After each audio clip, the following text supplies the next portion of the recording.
Anyway. Well, Kamala Harris has we've been talking endlessly about the fact that this woman needs to do more interviews. We want answers. You're running for the most important job in the world.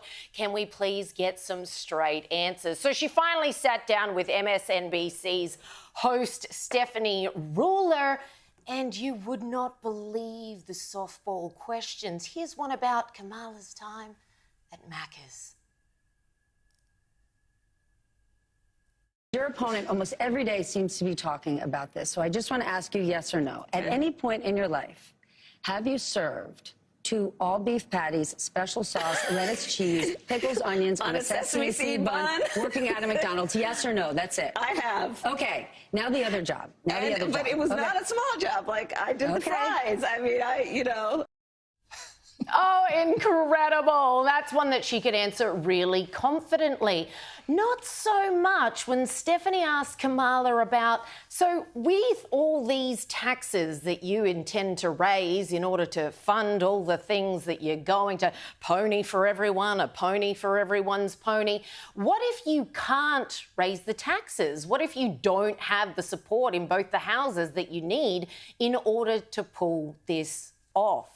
Kamala should have just said, I don't know. Instead, she said this.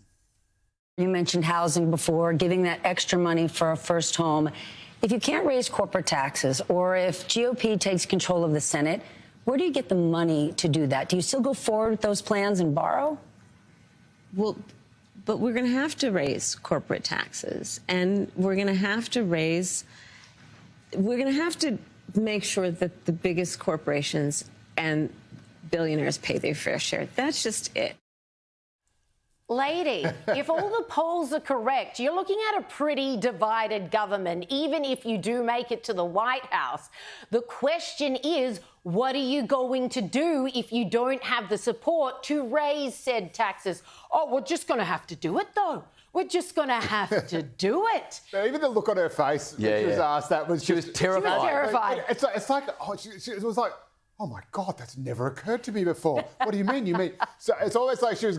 and then when she's saying, but we're just going to have to do it, it almost gives her time to remember her pre-programmed lines, because then she gets on to everyone's got to pay their fair share, and her face brightens up because now she's back on familiar territory, and she just repeats that ad nauseum for about the next 60 seconds, hoping that the next question will come. Yeah, which makes absolutely no sense. Now, prior to doing this interview with Kamala, Ruler had been very much defending her a week prior, saying even if Kamala wouldn't budge in saying that Hamas should still have a role in the leadership in Gaza going forward, you're not going to vote for Trump, are you?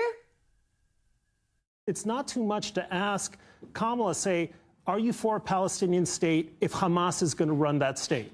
Okay. Yes or no? And let's say you don't like her answer. Are you going to vote for Donald Trump? No, I'm not. Kamala I just said I'm not going to vote for her. Harris is not running for perfect. She's running against Trump. We have 2 choices. Incredible. Even if she says that a terrorist group should still rule and reign in Gaza, I mean, you're not going to vote for Trump, are you? Let's just call off the election. No one's going to vote for Trump. So, why even have an election? Why waste all this money? Why even have an interview and ask questions? What's the point? Why ask her anything? Because they're not going to know. But after this absolute bomb of an interview, even Stephanie Ruler changed her tune, saying, yeah, Kamala couldn't even answer how she was going to do these tax raises if she didn't have the support of the houses. She doesn't answer the question around if the GOP is controlling the Senate, if she can't raise corporate taxes, where is she going to get the money from, to expand the child tax credit and do all the things she wants to do. And she says, we just have to do it.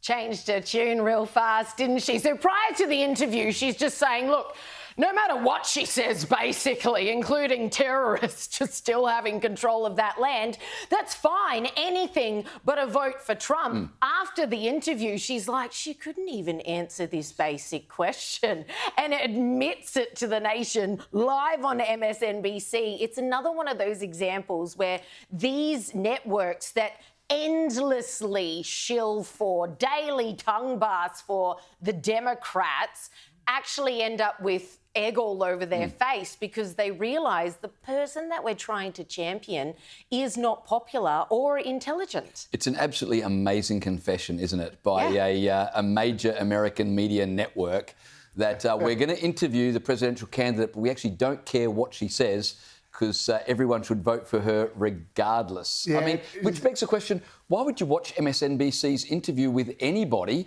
Because it's a predetermined outcome.